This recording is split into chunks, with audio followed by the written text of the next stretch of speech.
Assalamualaikum warahmatullahi wabarakatuh. Selamat siang. Perkenalkan, nama saya Dimas Nur Cahyanto dari kelas SI 001. Di sini saya akan memaparkan mengenai data visualisasi mengenai impor non-migas yang ada di Indonesia tahun 2025. Pada visualisasi kali ini saya menggunakan jenis penggambaran yaitu adalah Python.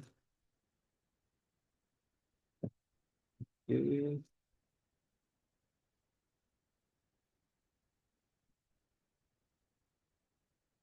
Di sini saya akan memaparkan ada tiga hal. Yang pertama, impor data analisis, kemudian visualisasi teknik data, dan yang ketiga adalah statistical testing result atau hasil dari statistik. Yang pertama di import data analisis.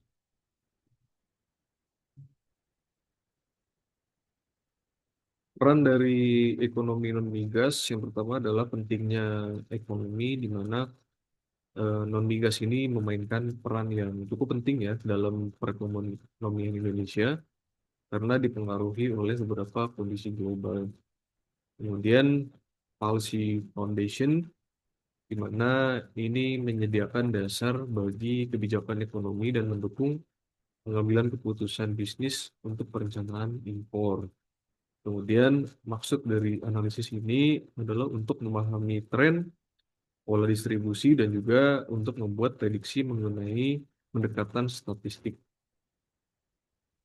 Kemudian adalah eh, penggunaan data driven, yaitu untuk menawarkan model prediktif berdasarkan analisis statistik dan juga nilai pola impor.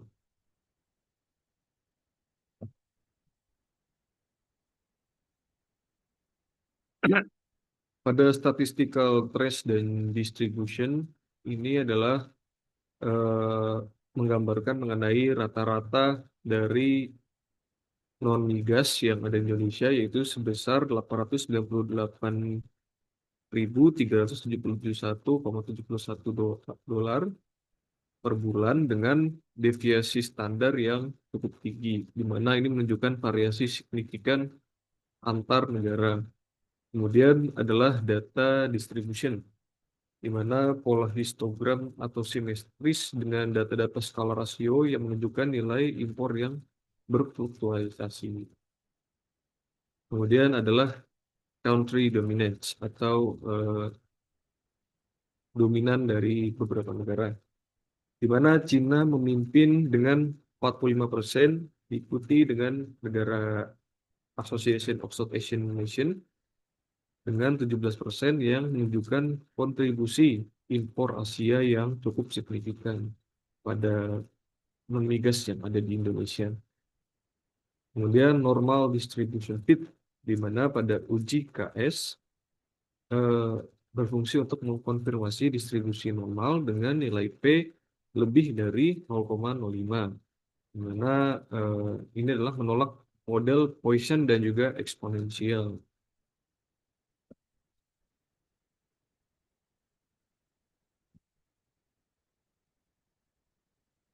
Nah, dari data-data ini tuh kita mendapatkan sumber data dari BPS atau Badan Pusat Statistik Nasional pada tahun 2025. Dengan jumlah datanya kurang lebih sekitar 100 observasi pada kurun waktu 12 bulan dan lebih dari 10 negara. Software yang digunakan ini mencakup data dari BPS yaitu dalam Microsoft Excel, kemudian Python, Pandas, NumPy, Matplotlib, Seaborn, dan juga SciPy. Nah, untuk ini kita menggambarkan visualisasi datanya ya.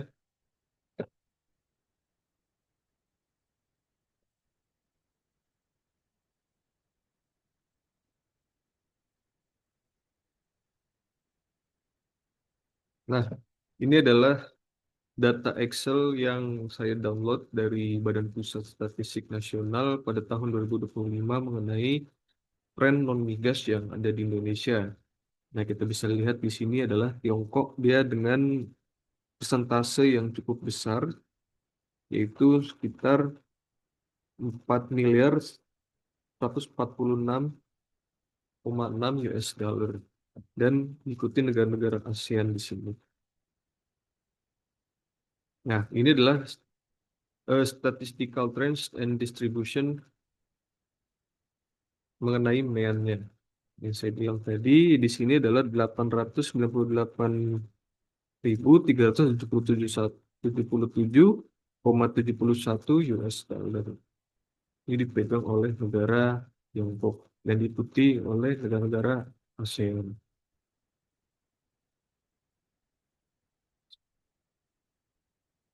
Nah, rata-rata impor bulanan adalah sebesar 898.377 US dollar dengan deviasi standar yang cukup tinggi, di mana ini menunjukkan variasi antar negara. Dengan skala rasio yang menunjukkan pola fluktuasi sepanjang tahun, China memimpin dengan 45% impor diikuti oleh negara-negara ASEAN dengan sebesar 17%. Kemudian distribusi simetris dengan variasi yang cukup signifikan antara mitra dagang. Nah, inilah deskriptif statistik findings-nya.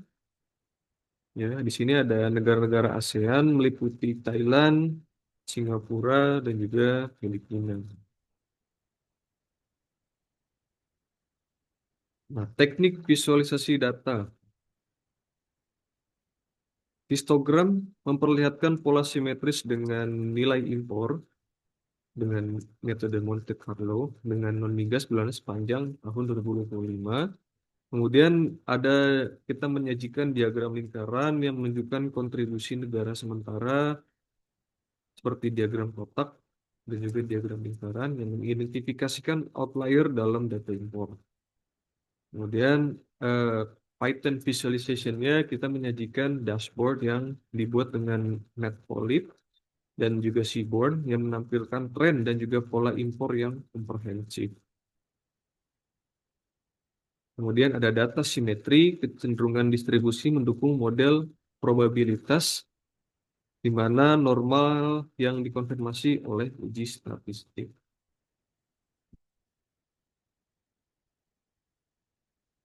Nah, sebentar saya tampilkan untuk visual dashboard-nya.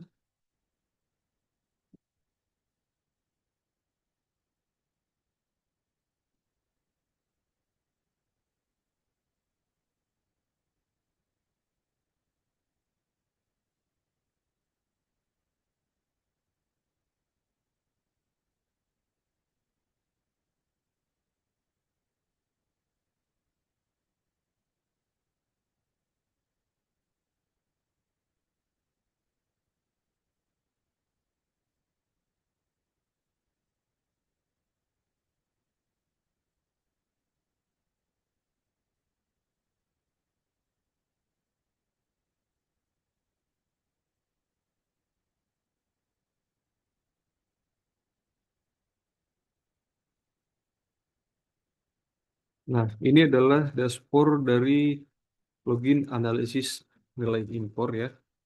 Di sini kita bisa lihat, nah nanti kan ada data yang kita masukkan seperti diagram Excel-nya, dan kemudian nanti akan diolah. Oke, saya akan lanjutkan nanti.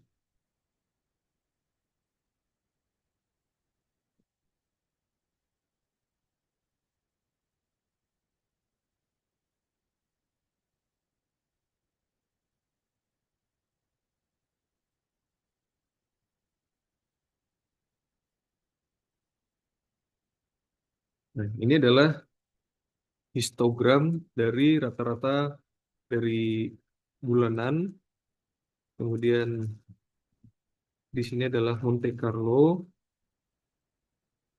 dengan deviasi fluktuatif itu sebesar 598 selama 30 hari.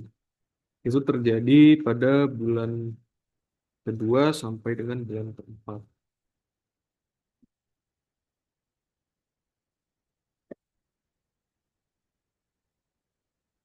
Dan ini adalah diagram dari rata-rata negara yang berkontribusi mengenai non-migas yang ada di Indonesia, di mana paling besar ini adalah dari Tiongkok sebesar 17%, kemudian ikuti negara ASEAN, kemudian negara Asia lainnya, Jepang, Thailand, Australia, dan ikuti negara-negara yang lain.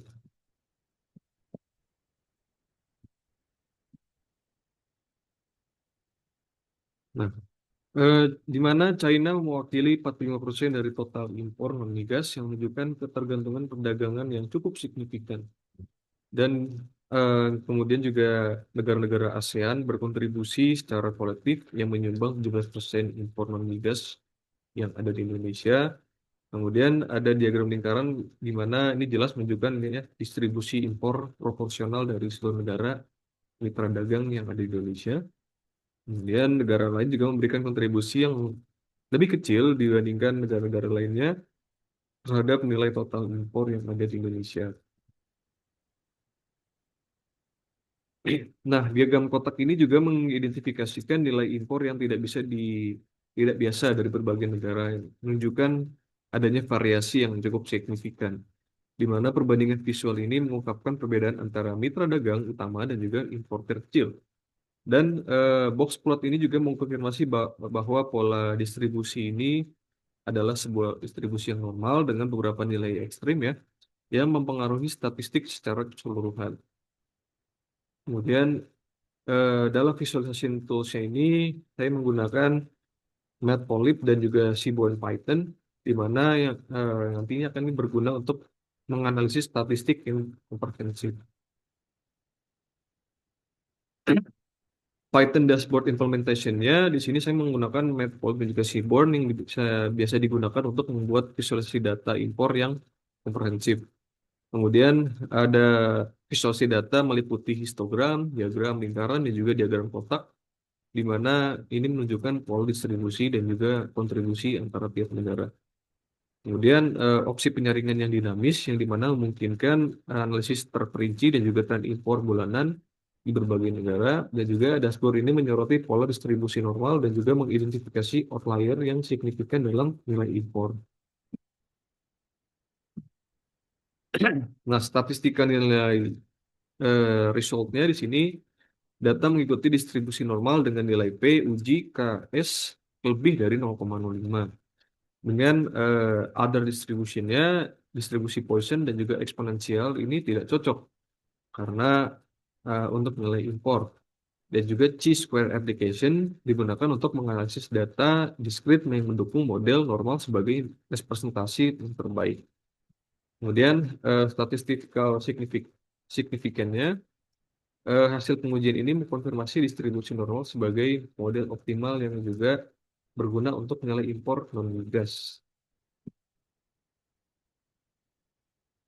Nah, rata-rata impor berbeda secara signifikan dari nilai target, yaitu sebesar 1 juta US dollar, di mana ANOVA result-nya terdapat perbedaan signifikan antara blok ekonomi dalam rata-rata impor.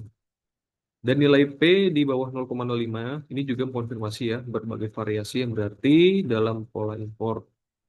Kemudian di hasilnya ini adalah untuk mendukung suatu kebijakan berbasis data dan perencanaan perdagangan di masa depan.